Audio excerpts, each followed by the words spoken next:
Good morning children. Class 6 Hindi 1 से part 1 भाषा, बोली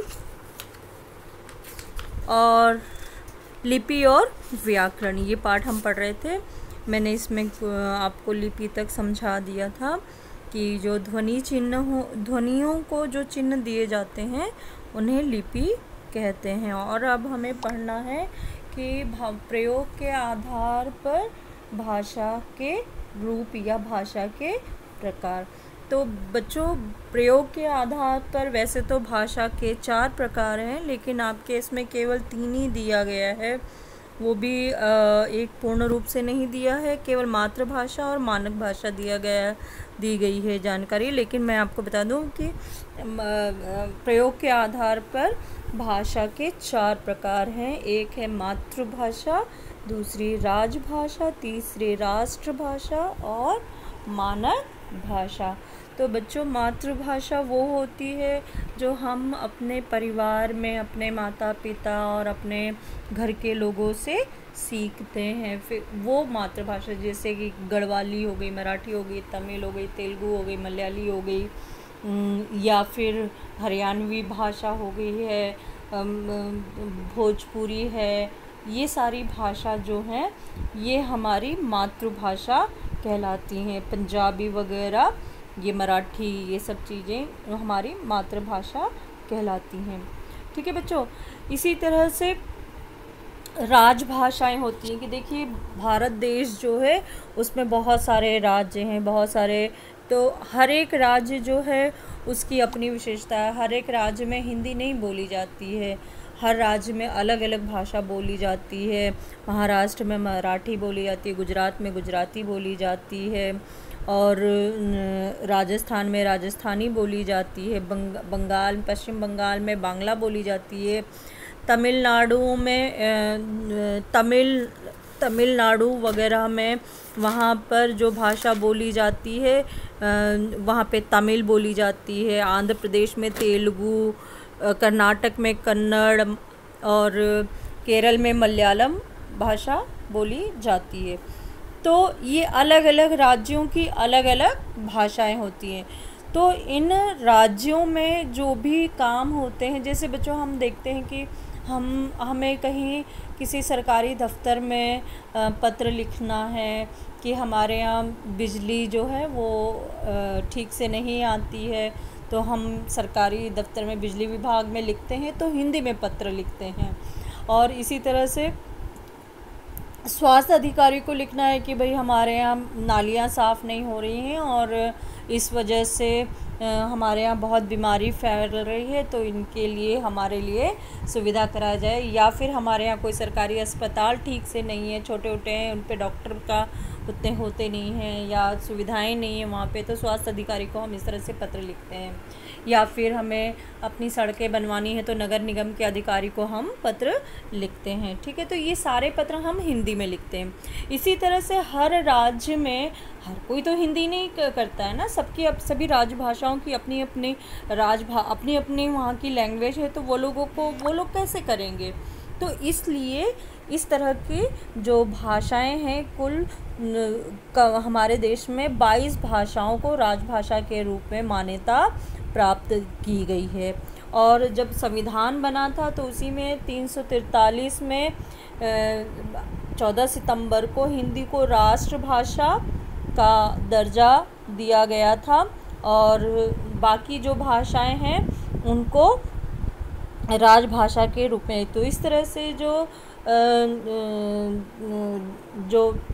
हैं कि सरकारी कामकाज हैं, कार्यालय हैं, पत्र व्यवहार है, आदेश है, अनुदेश है, निर्देश है, या और तरीके के जो सरकारी काम है, कोर्ट में जो उनके यहाँ पे काम होते हैं, तो राज्य की अपनी भाषा जो है वो अपनी राज्य की भाषा को वो वहाँ पर इस्तेमाल करेगा, इसलिए वो राजभाषा हुई हैं। जिसमें राजभाषा में हिंदी, मलयालम, कोंकणी, संस्कृत, पंजाबी, कश्मीरी, बोडो, उड़िया, उर्दू, बांग्ला, संथाली, मणिपुरी, तमिल, डोगरी, नेपाली, असमिया, तेलुगु, मराठी, मैथिली, कन्नड़, गुजराती, सिंधी जैसी 22 भाषाओं को मान्यता प्राप्त हो गई थी।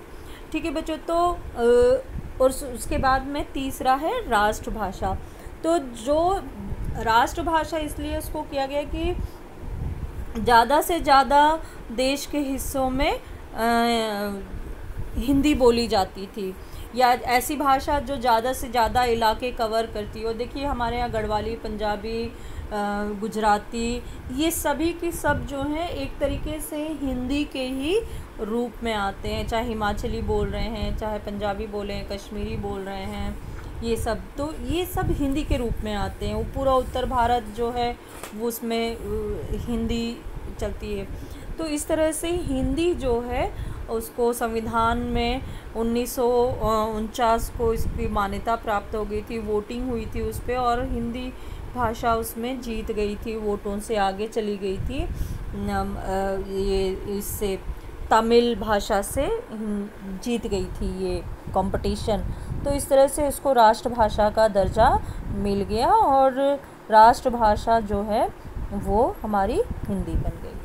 ठीक है बच्चों, इसके बाद में आती है चौथा जो हमारा प्रयोग के आधार पर है, मानक भाषा।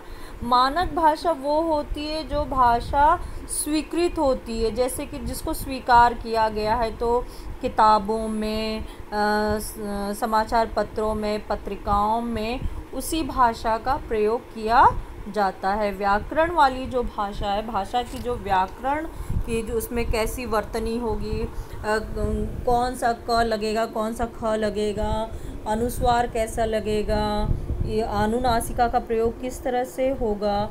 तो इस तरह से उन लिपियों को उनको वो करने के लिए मानक भाषा का निर्धारण किया कि भाई सुई है तो सुई में कौन सी मात्रा लगेगी, है ना। तो ये एक निर्धारित कर दिया गया कि इसमें कौन सी मात्रा लगेगी और वो किस तरह से वो लिखा जाएगा। तो ये निर्धारित हो जाने के कारण उसको हमने हमारे यहाँ मानक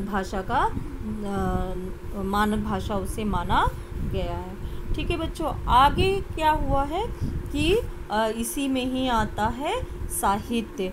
तो प्रत्येक भाषा जो है उसमें जो बहुत सारे ज्ञान है हर एक जगह पर।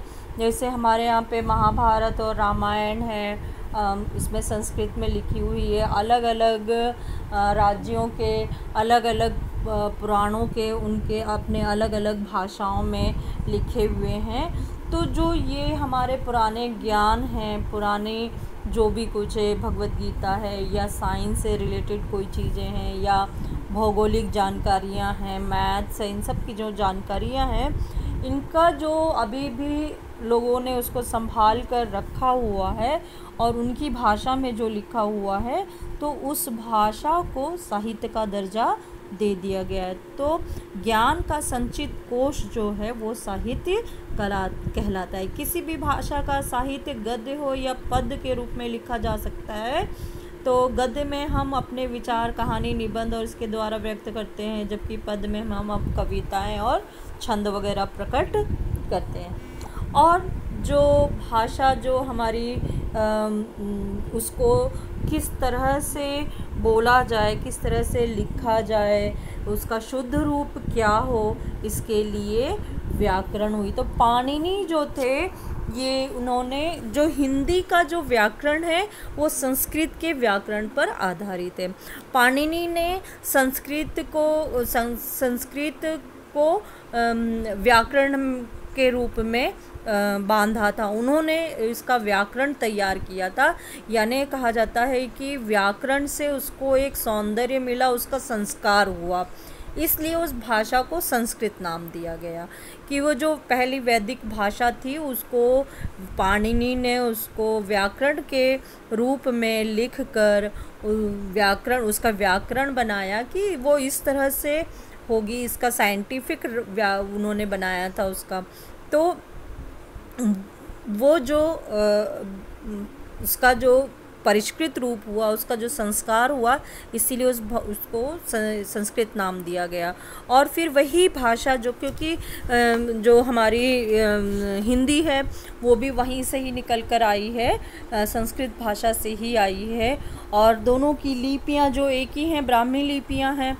तो इस तरह से उस व्याकरण के आधार पर भाषा को सुव्यवस्थित ढंग से बनाया गया है। तो हम कह सकते हैं इस आधार पर कि व्याकरण ऐसा शास्त्र है जो भाषा को उसके नियमों की जानकारी देता है कि हमें उस भाषा का शुद्ध रूप कैसे भाषा के शुद्ध रूप को लिखने और पढ़ने के लिए और बोलना हमें सिखाता है।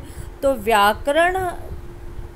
व्याकरण के द्वारा हम भाषा के शुद्ध रूप को लिखना पढ़ना सीखते हैं, या लिखना पढ़ना बोलना हम समझते, लिखते पढ़ते और बोलते हैं। तो व्याकरण एक ऐसा शास्त्र है, या व्याकरण के अंतर्गत हम भाषा के शुद्ध प्रयोग बोलना, लिखना और पढ़ना हमें वो सिखाता है कि किस तरह से इसका हम वो करें। तो इस तरह से व्याकरण का बहुत महत्व होता है हमारे इसमें।